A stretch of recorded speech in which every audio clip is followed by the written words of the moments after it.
Now we drive our vehicles each and every day, and with that daily use, we end up with that daily wear and tear, perhaps on the paint surface, like stone chips on the front, or if you might hit that garage or a parking pole and get that much larger scratch down the side, which is definitely unsightly that we don't want to see.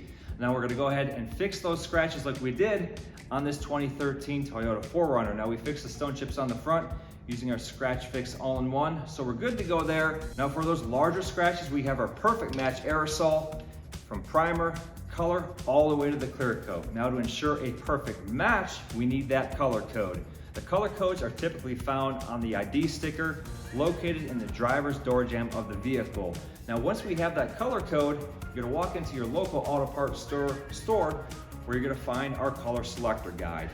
Within the selector guide, you're gonna pull up your color code and match it to the exact color that you need to match the paint surface on your vehicle. If you can't find the color selector guide, you can always talk to the store associate or go on to Dupli-Color.com, punch in your color code and match up the color there.